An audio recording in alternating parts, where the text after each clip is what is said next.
Everyone, welcome to Pokémon Crown, the medieval-era auto-battler Pokémon game that is 2023's New Year's gift to Pokémon ROM hacks. I know that some of the big boys have already taken a crack at this one, but I couldn't not make a video on this project. I'm a huge Pokémon fan and have always loved the spice that ROM hacks and fan games bring to the community, was immediately hooked by this one, and am now here to bring you the Pokémon Crown experience.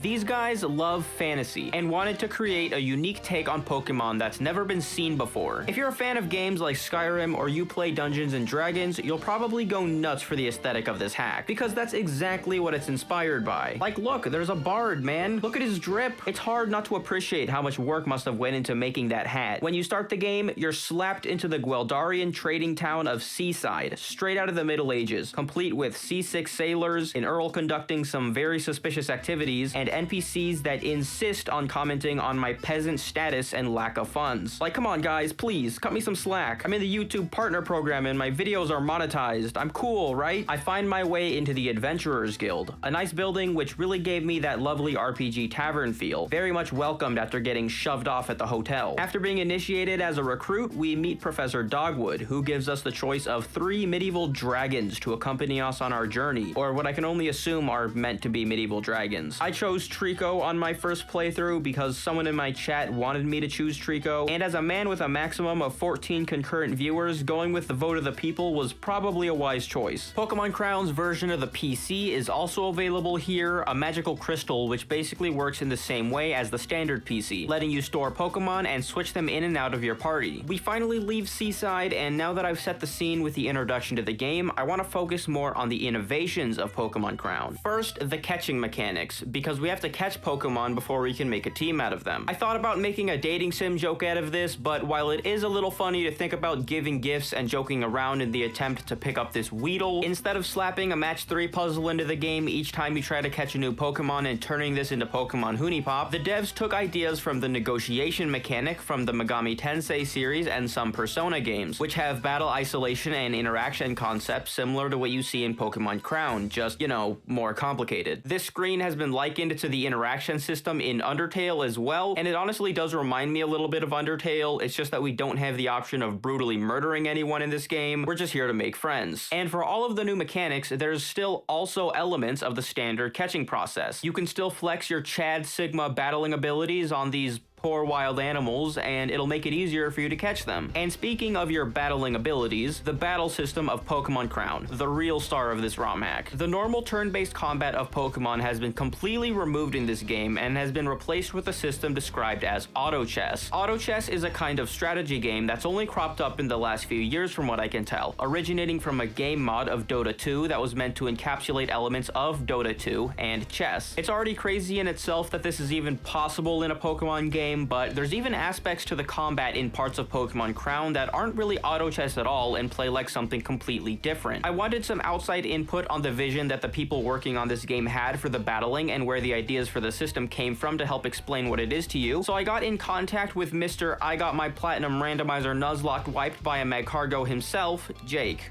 You know, I can see why it happened, honestly. I was told this story and took a look again, and I never realized how soulless Magcargo's face looks. That's the expression of someone with absolutely no remorse for the countless children they've killed. This is the man behind the slaughter. Blah is credited with coming up with the whole auto chess in Pokemon concept in the first place, and when approached with the idea, the Magcargo man responded, as you might expect, buddy, are you nuts? And then they went right ahead and proceeded to do the impossible. Well, he did the impossible. In 2 months. All of this in 2 months. Bravo, sir. The combat is pretty much straight out of Teamfight Tactics, which is the main inspiration for how this all works. It's turned out very similar to how TFT actually plays, with each Pokemon having unique stats and abilities that decide what kind of utility they provide, Pokemon types giving buffs like the traits in TFT depending on how many of a certain type you have in battle, and positioning being very important to make sure that Pokemon that work functionally as tanks are taking most of the damage while your damage dealers and supporting Pokemon assist from the backline. There's normal normal elements of Pokemon games incorporated into this system too, like typings providing super effective damage and resistances, and being able to place up to 6 Pokemon on the field at once, the normal maximum party size. Although you actually can have up to 9 in your party, which I think is a design decision that makes sense so that you can have more options to be flexible in battles where your main team of 6 might not have the greatest typing matchup, for example. And it also lets you still have a full team should a couple of your Pokemon get knocked out in an area that you can't revive them easily in. Those are the basics of how the Pokemon battling works, but guess what?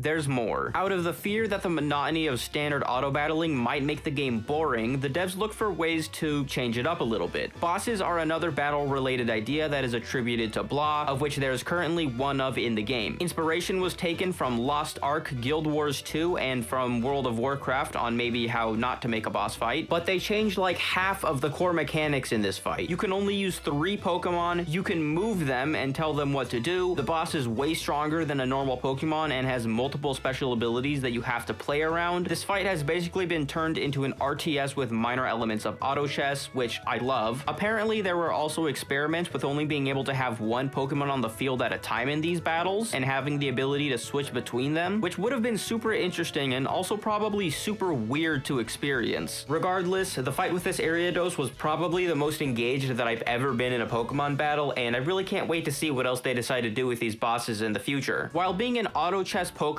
game is where Pokémon Crown really separates itself from other ROM hacks, there's still plenty of other really unique stuff in this game. One of them is the level cap, which limits the level that you can train your Pokemon up to, which is influenced and progresses really nicely along with the EXP from the quest system, which is honestly way more expansive than I would have expected from a Pokemon game. Kriminon wanted the sky, and even if it can still be improved, I feel like these guys already kind of hit the nail on the head with the overall quest experience. There's your mandatory main story and objective-driven quests, which I was told are partially inspired by Berserk, which, can I just say, shout out to Kriminon and the others who worked on those church quests that were mentioned. The whole atmosphere of the church was so imposing, and I really felt like I was gonna walk up to that bishop and he would yell, "Heresy!" and slap the living shit out of me, which, I mean, he basically did, or tried to do anyways, and got his ass kicked. Guess I'm going to hell for that. We have other optional quests, which are an idea that is once again derived from RPG games like Skyrim, where you can obtain gold, EXP, and items, one of which is a sword that you use in this game to cut down small trees instead of the cut HM, which I just gotta say is one of the most awesome things ever. Even cooler than that though is the fact that some of these quests actually have alterable storylines, which is something I don't see that often in games in general, honestly. Decisions that you make in these quests affect the interactions in the quests, they can change the outcome of the story, the rewards you get throughout the quest line, even the behavior of other characters that aren't directly related to the quest at all can change to fit the overall narrative that you influence. I think that this is one of the biggest cruxes that pulls together the immersion in Pokemon Crown and is absolutely one of my favorite things I've ever experienced in a Pokemon ROM hack. There's even more to talk about, like the weapons of Gwelder, who are the gym leader stand-ins, how a lot of items have been reworked and added to fit the battle system and setting, the way the developers have introduced single-player replayability, which is an amazing addition since, you know, the game is in beta 1 and doesn't actually have that much content yet. There's an online PvP system already implemented that has a ranking system, leaderboard, and is a place where top players can compete for cool titles and rewards in upcoming versions of the game. There's the Corviknight taxis, which is originally an idea from Pokemon Sword and Shield, which is just one of those chef's kiss additions that were added into this hack. You can even sell Pokemon at a black market in this game, which is kind of dismal stuff, man, but I think some dark fantasy really does make this world all the more enticing. All of what I shared really kind of encapsulates the Pokemon Crown experience to me, but before we wrap this up, I did get a little list of things coming in Beta 2 to share with you guys who've already played the game or are now interested. I wouldn't call these spoilers really, because they're things I would expect to be coming in the future anyways, and I'm sure Jake is hiding some juicy secrets from me, but who could ever tell with a poker face like that. In Beta 2, we'll be getting more bosses and dungeons, more gym leaders, the Coliseum will be expanded, whatever that means. Lockholm is gonna have more districts Matrix added, and I'm guessing it's going to become a center point of Welder. There's going to be more HMs added. I really hope that they give me a pickaxe for something. There's going to be battle portraits for NPCs like the one that's already been teased on the Discord, and I'm really hoping that they give one to the bishop that's just screaming at you so you can really see the heresy rolling off of his tongue. We're getting some more open world action starting from where Beta 1 left off. Everything thus far has apparently been the tutorial, and now we're going to have a lot more free reign over where we decide to explore. There's going to be more Pokemon, obviously. There's already a lot of Pokemon that you can't actually obtain in the game outside of the draft game mode that I alluded to a minute ago, and I think this is insinuating that those Pokemon, or some of those, will be added, and then even more that we haven't actually seen before in the game at all. The last little teaser that was shared with me, redacted.